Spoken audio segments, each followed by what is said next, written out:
on. Shebeen Kings are here today. Yes. What's good, my brother? Good, my brother. It's been a hectic week, a busy week. Yeah. But we're alive, we're surviving, we keep striving, yeah. Keep pushing it around, How have you been? How's the week going on? Good, man. Very busy, like you said. Yeah. A lot of stuff happening. So, yeah. Okay. Glad to sit down in front of the viewers and just, have a chilled out Sunday talk. Really. Special shout out to Nkosi. Thank you for a nice interview we had with the last time. Wow, man. Yeah. That was really cool, man. Cool vibes. You guys, if you haven't watched that show, please check out the show. Go out there. Yeah. It's the first part of many. Yeah, and of course, it's got a lot of stories as well. So we want to find out exactly what's going on, Yeah. And since then, there have been questions going on. Like, we just saw boom. People don't know what's going. What is this Shebeen Kings? What's going on? And so people have been asking around. People want to know what we are basically about. I'll say the name Shebeen Kings took quite a lot of thinking. People would just think, okay, Shebeen, there's a much Shebeen. But then there was thought to it, and the reason we came up with Shebeen Kings is we just wanted to learn stories about people, to know more about people. You notice that the most of the guests we have are probably not going to be famous or celebrities, not necessarily, but they're just day-to-day people who have stories to tell. Yeah. And because I noticed this back in the day when you go into the Shebeen, people would come in the Shebeen. Yeah, people would come to Shebeen after work, Yeah. After doing whatever work you're doing, wherever you're coming from, you'd come, meet in the Shebeen, have one or two words in exchange. Find out what's going on in people's lives. People always have stories to tell, Yeah. We want to make this whole thing a social concept of building people, because we only build through each other's narrations of how life is like, So 100%, man. Like, it's an amazing thing, yeah? Well, thank you so much. Hey, Willie said it all. This is basically what we are looking at. Yeah. Come over to Shebeen Kings, share your story, tell your story. So yeah, come with us in this journey. Like, we're looking forward to having you. And tell your friends, tell your uncles, tell your aunties, tell everyone. Shebeen Kings is here. Yeah. And we're going to have a lot of responses based in Zimbabwe as well. Yeah. We have Representative DJ Lempi, part DJ of the Shebeen Lempi, yo! squad. Yes. Skits. Yeah, so big up to yourself, DJ Lempi. And he's going to be corresponding all our interviews in Zimbabwe. In Zimbabwe as well, man. And, it's straight home. He's really big to know what's going on there currently, because we are based in Germany right now. So and so what's been going on in the news, man? Like, what's a story that's a cool things are going on. The streets are hot. The streets are burning. People are burning. People are burning. And Zimbabweans are burning. People are burning. People were burning this part. I don't know. Biggest story in town is the Tanya Diary story. Tanya Diaries, man. I thought you were going to talk about something else, man. But anyway, it's okay. Tanya Diaries, yeah. Really? That's who's she? That's the question. That's the question everyone's been asking. So apparently, for all those who know, who coming from Zimbabwe, there's a guy, a musician, a rapper, called Takura. Oh, Takura, okay. Yeah. So Takura, he's got a video he came up with, and apparently it involved some ladies who were not old enough, according to Tanya Diaries. Cause old enough? So yeah, like age wise. Like age wise, like how old were they? I don't know how old, but they look very young in comparison to the guy who was dancing with them, because it's a romantic, it's a rap video, like talking about the bola and stuff like that. Okay. So it got cozy, right? But then so this is Takura dancing with this the alleged underage girl. Exactly. So this took off with Tanya. She went to Twitter and she had something to say about that. Yeah. Basically saying why does it look like there's always underage girls involved in his videos, like most of the videos he's taken.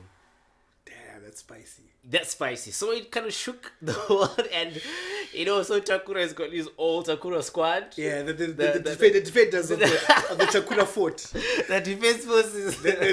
Whatever he does, they always have his back. And they got really triggered. So it got spicy. They were triggered and they were like, comments like, hey, stick to if you want to make a video, make your own video. Stop blaming other people's video. If you want, you put people your age. And some people thought because she's young, they thought maybe she wanted to be part of the video. Okay. Yeah, I don't know if you what's your take? Have you heard this story? I saw my Twitter feed. Yeah. You know, I was like, Tanya Diaries, and I saw this whole thing about, you know, the underage girl, and I was trying to put it like, okay, fine. I know that they were underage, that the fact that they couldn't act in the video. Because like, oh, it's just acting. You know, people act. Yeah. You know, people do things when they act. I mean, so like when you see like a movie star have like, you know, grind up on someone in a movie. Yeah. They get backlash for that. But with art, with music, why is there backlash when someone acts? But if the girl was underage, it's a bit tricky. Yeah, because then again, it's not like it's a different case when you come out in a music video. Because I think most of the girls, they really like the young girls, they really want to be in these music videos. Yeah, because they're trying to make it as well, trying to put the name out there. It's not a thing of them being forced to be on the video. I think it was more or less a question of them like deciding, hey, I want to be on this video, and we're presuming they're young and we don't know if they are at all. The thing is, if they're 18 and above, if they're over the age of 18 and above, then they can make their own decisions. Yeah, so the next story is of course, Brendan Taylor drug doping. Man, that was... Bro! For those of you who don't know, Brendan Taylor is one of the main, Zimbabwean's ex-cricket captain.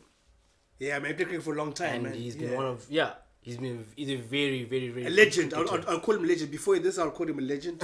yeah. Before this, definitely like one of Zimbabwe's best cricketers in this lifetime. And and lately there's a story that has been coming out of him. Maybe fully. You know? So man, I read the story. I'm like, what? Yeah. So he puts out a statement saying that, there's something I need to say to people because something's gonna come out soon from the ICC. Okay. And then so I read the story. I'm just gonna summarize the story. Yeah. So he says that during the 6 months they weren't being paid by Zimbabwe Cricket, right? Okay. He was approached by some Indian investors.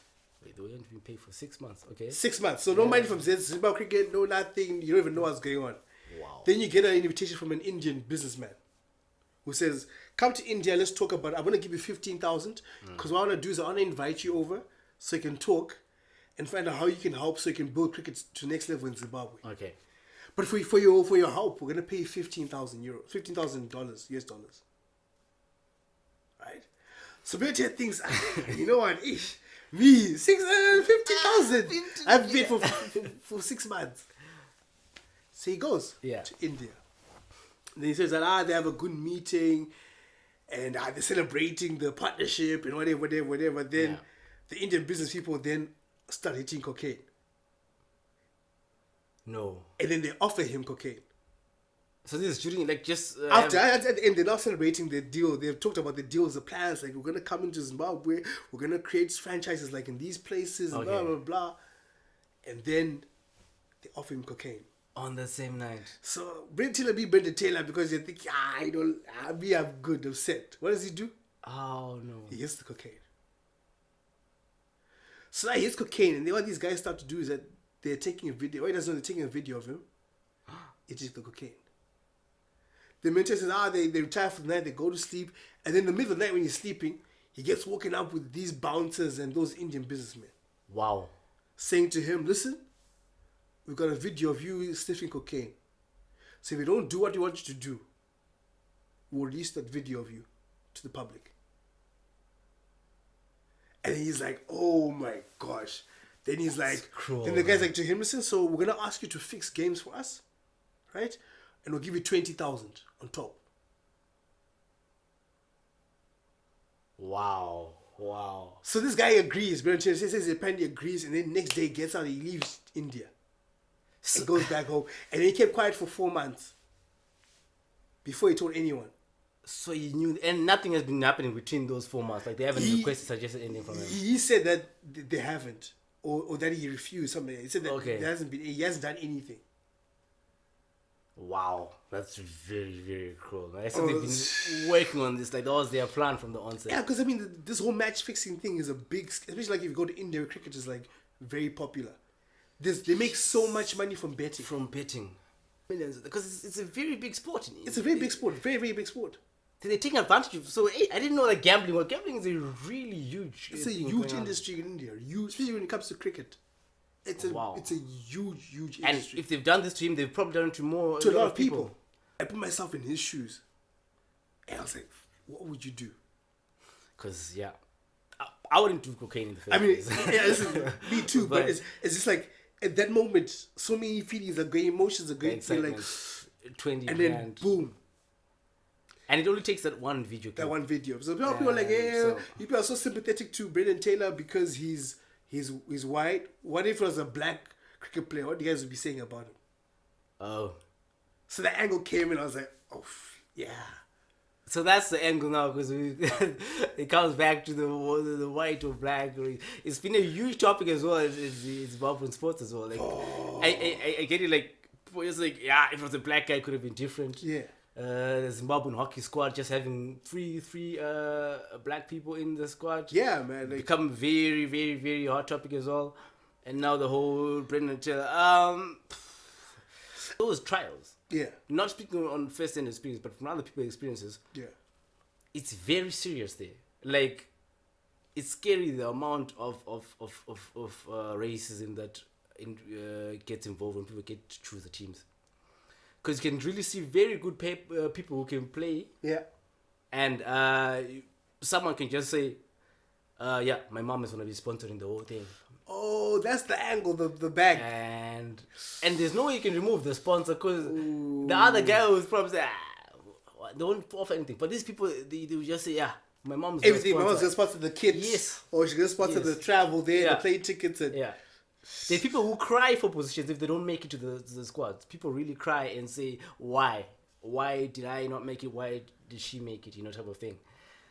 At the end of the day, these codes, these numbers will count. And since people are desperate for sponsorship, it just comes back to that, which is really, really unfair. Ooh, and so the money, bag always works. Bag always has a way, right?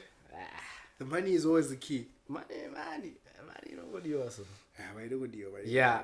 So it is very, very far away, and we're going back to one of the most topics, which is going crazy right now. Which is which? Based on the Zimbabwean side of life, I think most of the topics. We spoke to this with Nkosi last week. Oh yeah, man. Ooh, like Nkosi asked her the question, but we actually didn't go too much into depth about it. But we asked if she's faced any tribalism. Yes. In Germany. Yes. From Zimbabweans, particularly. Yeah. And she said she's experienced it in her business life, in her work life, in her personal life. Basically in her life. In her life. And I think a lot of us experience it day in, day out. The funny context today is the fact that I'm from Harare, it's from Blair. So, because it's a funny story though. His name actually is Vuli Ndlela.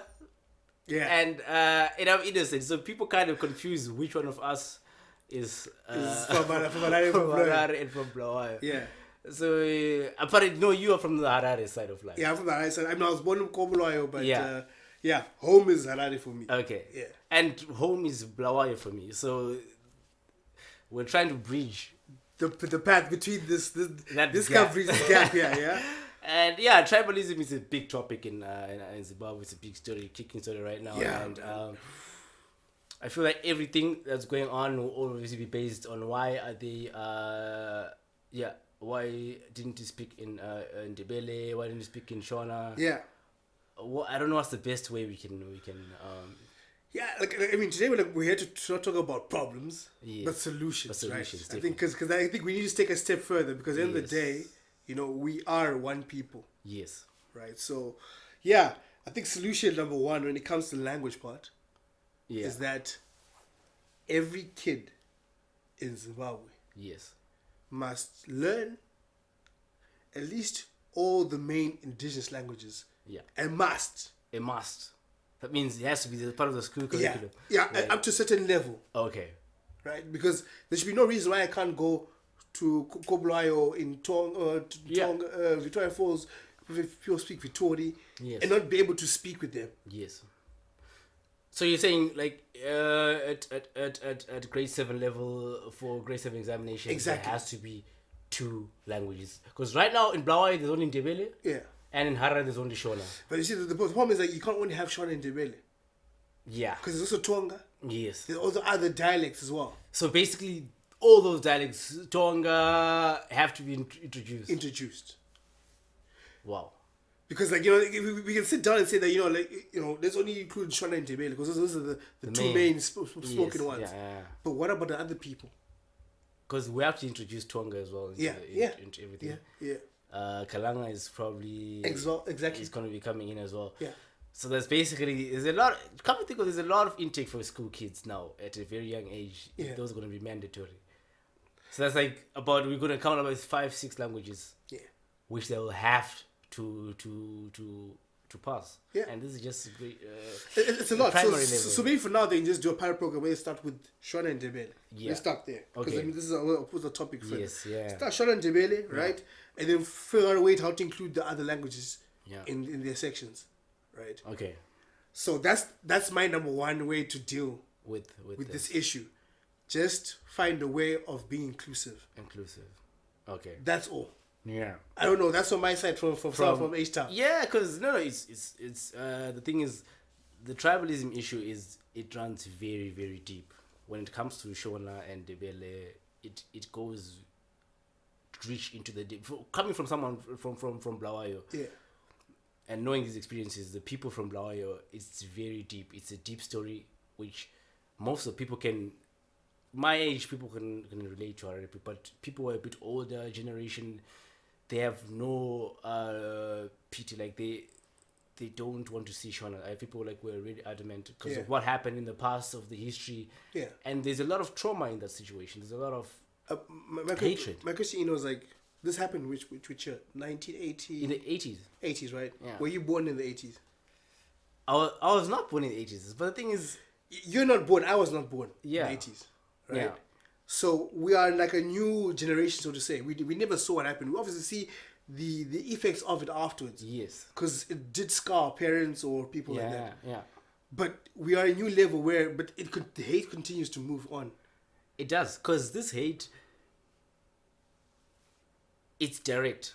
You know what I mean? Like we may speak of this in an angle where we're not directly affected by it. But the people who are directly affected by this, that family members, died, like grandparents. So it's a direct thing.